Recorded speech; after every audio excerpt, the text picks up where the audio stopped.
Dharma practice is going to success or not. Usually, I think you prioritize in the wrong and then not go to success.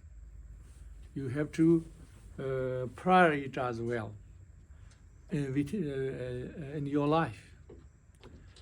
Because usually people think I practice in Dharma, number one, my prioritize. Dharma is my number one, important in life. But actually you're not doing that. For instance, if you prioritize really, then anything, one of them you have to sacrifice, then you realize. So, I mean, everybody have their own limitation. Yes, you can practice Dharma in your limited. That's nothing forbidden. But it's good to have a realization, am I, in my expectation and my realization of the prioritizing is matching well or not well. That's what we have to think about. So that means you say, okay, Dharma is most my important in life. What about your family? What about your relationship? What about your business? What about your career?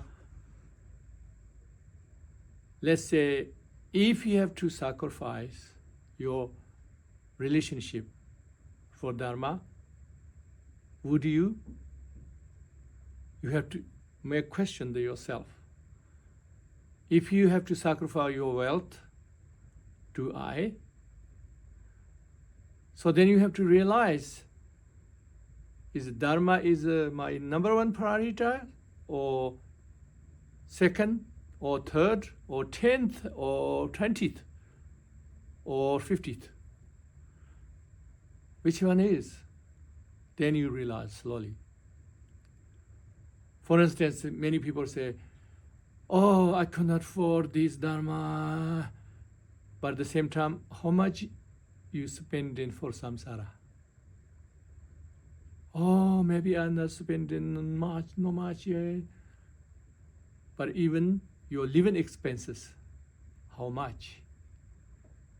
How much you pay in a week, how much you pay in a month, how much you pay in a week, how much you spend in Dharma? Can you compare? How differences? Oh yes, but that's for my survival. I have to survive. Yeah, but there's any other way to survive?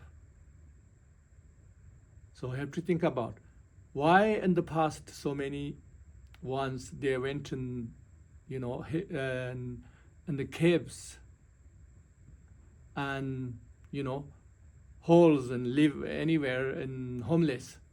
Why they do that? Is Dharma is something homeless, then you can realize, you can practice. Is if you are poor, then you can realize Dharma. It's not that. It doesn't mean that. It means your living expenses or your the samsaric commitments, if it's obstacles of Dharma, then you should cut down. Means that there are examples of that. That's why, living in a cave, then no expenses. If I begin the food, then I have no expenses.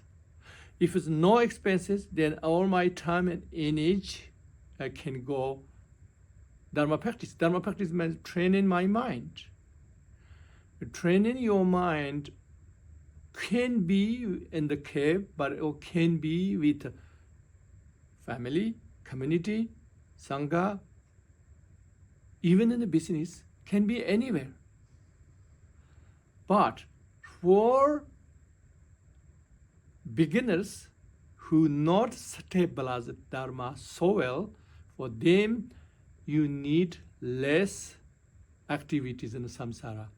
You minimize activities and minimize expenses everything samsara, it minimizes the luxury necessary.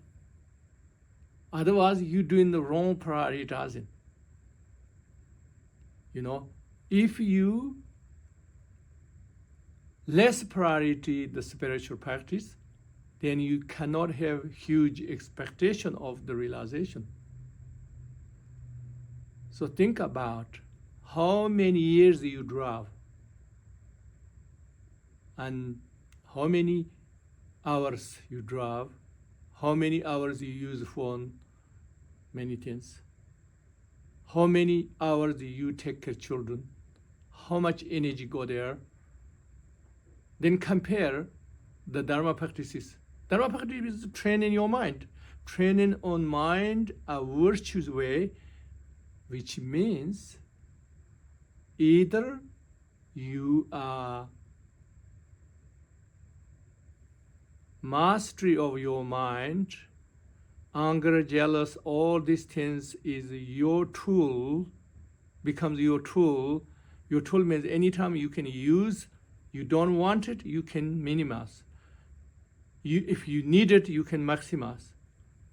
Especially Vajrayana way is that way. Are you mastery of that? If not, then you need more training, right? More training, you need more energy, or some opportunities, you have to, some expenses as well. So that's why you have to see your expenses, your energy, your time, where is it going? How much percentage going for Dharma? How much percentage going on samsara, samsaric reasons? So now your prioritizing and your expectation is realistic or not, you can realize that way. So that means Dharma is become a way of your life. It's not your life is separated, then Dharma is separated. It's not like this. Is your way of life becomes a Dharma practices, which means your way of life, where you prioritizing and focusing, is not the normal ordinary people's way. A totally different and then beneficial. And then is you prioritizing right. But you separated, then you try to marry together, it's difficult. Okay? So that's why, remember, going into the cave, begging food, belongs nothing, these things, one of the way of training for is not everybody must do that. But is this time for you, is that suitable or not? It's depending your motivation, depending your goal of life, what your prioritizing. That's up to. So that's why I think you have to match. When you have unmatched, then we have leading to go into disappointment and discouragement and no longer practice Dharma. This happened eventually. So that's why you have to match your prioritizing and your right prioritizing with according to your expectation, your hoping, your goal is not unmatchedness. So the most of people have this unmatchedness, so that's why no success the Dharma practice. You romanticize too much things, and then you have unrealistic expectations, and you're not matching your priorities in life. The most valuable or less valuable, what you thinking in the mind or what you actually doing is unmatched. That's the problem. Okay, so that if that's good, then everything goes well.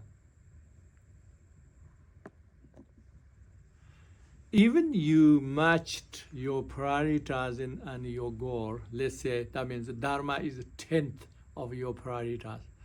prioritize 10th. And then your goal also that, and you're doing that, and you are aware of that. That's not too bad, right? Because it's not unmatching, it's matching what you want. But what the disadvantage is,